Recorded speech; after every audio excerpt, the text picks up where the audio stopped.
오늘 하나님 말씀은 마태복음 21장 말씀입니다. 지난주에 마태복음 20장 말씀을 우리가 함께 나누었는데 그때에는 마침 카메라가 이상이 생겨서 제대로 녹화를 하지 못했습니다. 그래서 요즘은 휴대폰이 스마트폰이 굉장히 성능이 좋습니다. 웬만하면 카메라 못지않게 제 역할을 다 할 것 같습니다. 자, 그러면 오늘 21절 말씀 2절부터 7절까지 말씀을 다시 한번 볼까요? 이 말씀은 예수의 예루살렘 입성과 성전 정화에 관련된 그런 이야기입니다. 읽어드릴게요. 이르시되 너희 맞은편 마을로 가라. 곧 메인 나귀와 나귀 새끼가 함께 있을 것을 보리니 풀어 내게로 끌고 오라. 만일 누가 무슨 말을 하거든 주가 쓰시겠다 하라. 그리하면 즉시 보내리라 하시니 이는 선지자로 하신 말씀을 이루려 하심이라. 이르시되 시온 딸에게 이르기를 네 왕이 네게 임하나니 그는 겸손하여 나귀 곧 멍에 매는 짐승의 새끼를 타도다 하라 하였느니라. 제자들이 가서 예수의 말씀하신 대로 하여 나귀와 나귀 새끼를 끌고 와서 자기들의 겉옷을 그 위에 얹으매 예수께서 그 위에 타시니. 우리 예수님이 참 겸손하다는 것을 이 말씀은 지금 제대로 이야기하고 있는 것 같습니다. 예수님의 모습을 제가 자꾸 생각하고 떠올리며 살펴보라고 자주 얘기는 하곤 합니다. 예수님의 모습과 또 어떤 누구의 모습을 또 혹은 자신의 모습을 이렇게 매치를 해보면 말이죠. 자기가 정말 그리스도인으로서의 합당한 모습인지 확인할 수가 있다고 생각이 됩니다. 이제 예를 들어서 과거에 우리 예수님은 이렇게 겸손하십니다. 하나님 되심에도 불구하고 대단히 훌륭한 아주 훌륭한 말을 타신 게 아니에요. 또 굉장히 좋은 마차를 타신 것도 아닙니다. 그런 거를 부르거나 원하신 적이 없어요. 우리 예수님이 쓰신 것이 결국은 아주 초라한 나귀죠. 나귀 새끼. 그 정도입니다. 자, 그런데 오늘날 하나님을 전파한다 그러는 사람들을 대표적인 분들, 우리가 금시할 수 있는 분들을 보십시오. 교인 수가 어느 정도 한 200명 정도만 되면은 아주 중형차들 대다수는 타고 다닐 겁니다. 아주 번드리하게 말이죠. 깨끗한 훌륭한 차들을 다들 원하고 있고 말이죠. 그렇게 해야 그 사람들의 모임에서 뭐 격을 갖춘다고 합니까? 그런 경우가 된다고 합니다. 또 어떤 사람은 아주 굉장히 비싼 고가의 외제차를 타고 다닌다고 하죠. 그래야 사람들이 좀 봐준다고 합니다. 대단히 참 우스운 이야기죠. 정말 그들이 말하는 그 주님은 과거에 어떻습니까? 이렇게 참 초라한 나귀를 타셨습니다. 그것도 늘 타신 것도 아니에요.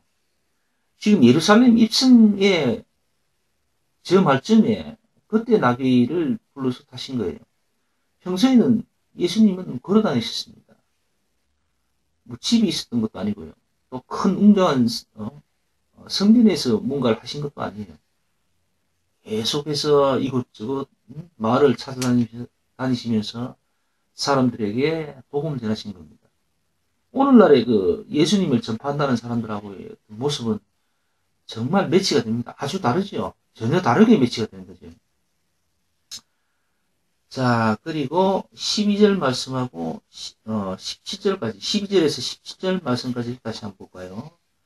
다시 한번 읽어봅시다. 예수께서 성전에 들어가서 성전 안에서 매매하는 모든 자를 내어 쫓으시며 돈 바꾸는 자들의 상과 비둘기 파는 자들의 의자를 불러부시고 저희에게 이르시되 기록된 바 내 집은 기도하는 집이라 일컬음을 받으라 하였거늘 너희는 강도의 불의를 만드는도다 하시니라. 소금과 저는 자들이 성전에서 예수께 나오매 고쳐주시니 대제사장들과 서기관들의 예수의 하시는 이상한 일과 또 성전에서 소리질러 호산나 다윗의 자손이여 하는 이 아이들을 보고 분하여 예수께 말하되 저희 하는 말을 듣느뇨. 예수께서 가르치되 그렇다. 어린아이 아기와 젖먹이들의 입에서 나오는 찬미를 온전케 하셨나이다 함을 너희가 읽어본 일이 없느냐 하시고 그들을 떠나 성 밖으로 베다니에 가서 거기서 유하시니라 이렇게 되어 있습니다. 자, 우리 예수님의 하신 모습을 보십시오. 예수님께서는 불법한 죄악들에 대하여서 굉장히 분노를 표출하셨습니다. 상을 뒤엎었습니다. 그리고 그들에게 아주 호되게 말이죠. 욕까지 하셨죠. 예수님께서는. 지금 오늘 이 구절에서는 나와 있지 않지만 예수님은 아주 심한 욕까지 하셨다고 되어 있습니다. 그래서 결국 이 말은 무슨 말입니까? 죄악과 잘못한 것들에 대하여서 침묵한다는 것은 우리 예수님과는 전혀 맞지 않는 거죠. 예수님께서는 모든 일에 대하여서 침묵하고 잠잠히 있었던 것이 아닙니다. 죄에 대해서만큼은 분명한 입장을 보이셨고 어떤 식으로든 분개를 하셨다는 거죠. 오늘날 참 거룩함을 쫓아서 아주 폼나게 차려입고 아주 기름진 자들의 목소리에서는 항상 겸손과 침묵으로 일관하라 그렇게 가르치죠. 웬만하면은 싸우지 말라고 합니다. 또 저항하지 말라고 그렇게 얘기를 하죠. 그러나 예수님께서는 그렇지 않으셨습니다. 죄에 대해서만큼은 분명히 저항을 하고 잘못됐다고 분명히 전하라고 했습니다. 그에 대해서 저항도 하라고 분명히 예수님은 말씀하셨고 몸소 친히 언어를 보여주셨습니다. 그럼에도 불구하고 오늘날 예수님을 믿는다는 자들은 죄악에 대해서 눈 감기는 여사고요. 오히려 타협을 합니다. 오히려 죄를 가르치는 듯해요. 그런 모습은 우리가 쉽게 볼 수 있습니다. 그리고 예수님께서 16절 말씀에 말씀하십니다. 어린아이들이 예수님을 찬미하고 노래할 때에 그때에 당시 바리새인들은 어떻게 했습니까? 그 소리가 듣기 싫었던 거예요. 오늘도 마찬가지입니다. 정말 예수님을 찬양하고 예수님의 말씀과 하나님의 말씀, 성경 말씀을 사모해서 말씀대로 살고자 하는 사람들에게는 오늘날 선생된 목사라는 자들은 그들을 별로 달갑게 생각하지 않습니다. 말씀대로 고지것대로 얘기하고 전하는 자들은 그들은 왠지 그런 걸 굉장히 듣기 싫어합니다. 왜? 자기들이 말씀 위에 바로 서 있지 않기 때문에 그렇습니다. 자기들이 말씀 위에 바로 행하고 바로 서 있지 않기 때문에 말씀에 바로 서서 바르게 전하는 자들을 싫어하는 거예요. 그래서 그들의 입을 할 수 있으면 막으려고 합니다. 인터넷에 글을 올리고 하면 어떻게든 그것을 아주 이단이라고 아주 모함을 하고 그들의 입을 막으려고 애를 씁니다. 왜 그럴까요? 하나님의 말씀을 바로 전하면 자기들이 불리해지기 때문에 그렇습니다.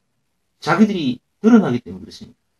자신들의 죄악들이 온전히 세상에 전해지면 자기들이 부끄러워진다는 걸 스스로 알기 때문에 시인하는 거죠. 오늘 이 말씀의 배경을 보자면 당시 이 성경에서 예수님께서 뒤엎고 하신 모습이 왜 이런 일이 있었는지 배경을 보면 충분히 알 수가 있죠. 당시 성경은 말이죠. 헤롯 왕이 폭정을 하면서 그들의 종교심을 이용했던 거죠. 그래서 성전을 건축했습니다. 성전 건축 그 자체가 벌써 사실은 굉장히 불법한 그런 상황이었을 거라고 생각이 됩니다. 오늘날도 마찬가지예요. 어떤 교회 건축해서 이렇게 이야기하면은 그 속을 뒤집어 보면요. 파고 들어가 보면은 교회의 장로나 목사들이 전부 건축업자들과 결탁이 되어 있어요. 온갖 리베이트가 오가고 말이죠. 네가 한번 먹고 그러면 그 다음에 내가 한번 먹겠다 하면서 이런 아주 추악한 모습들이 많이 드러나고 있습니다. 사실 예전에 제가 다녔던 교회에서도 사실 재건축은 아니었지만은 리모델링 하는 데에서도 아주 그런 모습들을 쉽게 발견하고 볼 수가 있었어요. 교회의 음향 시스템 잘 갖추면 매덕이 되는데 말이죠. 그 음향 시스템을 하나 갖추려면은 담당 장로나 교육자들에게 뭔가 그냥 맹숭맹숭하게 그냥 들어갈 수는 없는 거죠. 업자들이 그렇게는 절대 들어가지 않죠. 그 담당자들에게 리베이트를 주고 들어갑니다. 그걸 아주 죄악시 생각지를 안 해요. 그냥 당연히 있는 거로 당연히 받아도 되는 걸로 그렇게들 다들 생각하고 있는 걸 제가 봤습니다. 큰 교회를 하나 건축하게 되면요. 수백억 수천억이 들어가잖아요. 그러면은 거기에서 나오는 오가는 그 리베이트 금액은 엄청납니다. 엄청나. 그리고 그런 교회가 지어지면은 그 교회를 유지하고 보수하는 데 들어가는 돈들 엄청납니다. 그 관련된 돈들은 다 어떻게 될까요? 업자들이 그걸 관리하는데 그냥 들어갈 수 있겠습니까? 절대 그렇지 않습니다. 목사나 장로들 다 먹고 하지요. 그렇지 않으면 절대로 그 업자들에게 일을 주질 않습니다. 택도 없는 이야기죠. 요즘은 그런 시대입니다. 그래서 예수님께서는 성전을 허물어 버리셨어요. 교회에서 장사하는 장사치들을 요구하면서 내쫓았습니다. 그들의 상을 뒤집어 엎은 거죠. 오늘날도 마찬가지입니다. 예수님이 계셨다면 분명히 그 건축된 성전이 가면은 분명히 그 허물어 버렸을 겁니다. 도리에 돈 하나도 남지 않게 다 허물었을 겁니다. 그리고 그 교회에서 장사치들 예수님께서는 분명히 욕을 하면서 다 내쫓았을 겁니다. 매질을 했을 겁니다. 예수님은 틀림없이 그랬을 겁니다. 분명히 예수님께서 지금의 이 모든 죄악들을 잠잠히 그냥 지켜보신 이유는 따로 있습니다. 결국 심판대가 있다는 거죠. 그 심판대에는 매질하는 정도의 차원이 아니죠. 정말 죽음이 어떤 거를 분명히 보여주실 겁니다. 무화과 나무를 저주하신 예수님 18절부터 22절까지죠. 이 말씀에는 열매를 맺지 않는 무화과 나무를 보시고 예수님께서는 그 나무를 저주하셨습니다. 오늘날도 마찬가지입니다. 우리 그리스도인이라는 사람들이 그리스도인 같지 않게 살아가는 모습들, 그리고 거기에서 나타나지 않는 열매들을 보시면은 말씀과 같이 예수님은 분명히 나는 너와 상관없다고 분명히 하실 것입니다. 그리고 저주하실 것입니다. 분명히 그 사실을 알아야 돼요. 오늘날 교인들은 그런 사실에 대해서 전혀 무감각합니다. 생각하지 않습니다. 그리고 오늘 마지막 절까지 쭉 나오는 말씀을 보면은 23절부터 끝절까지죠. 두 아들과 악한 포도원 농부의 비유를 예수님께서 설명을 하셨습니다. 말씀을 해 주셨습니다. 여기에 보면은 41절 말씀을 다시 한번 볼까요? 저희가 말하되 이 악한 자들을 진멸하고 포도원은 저때의 실과를 바칠 만한 다른 농부에게 새로 줄지니이다. 이렇게 이야기하고 있습니다. 이게 무슨 말이죠? 앞에서 우리가 다 읽어봤습니다만 아들들도 그렇고 제대로 일을 하지 않는 거예요. 그리고 결국에는 악한 사람들에게 죽음을 당하잖아요. 그래서 대를 이을 수가 없는 겁니다. 그래서 그 포도원 주인은 말이죠. 그 포도원을 버릴 수가 없잖아요. 그래서 그 유업을 이을 자를 다른 자들을 찾아서 그 유업을 잊게 한다고 이렇게 예수님은 비로 말씀을 하셨습니다. 그 말씀은 바로 이걸 얘기하는 거죠.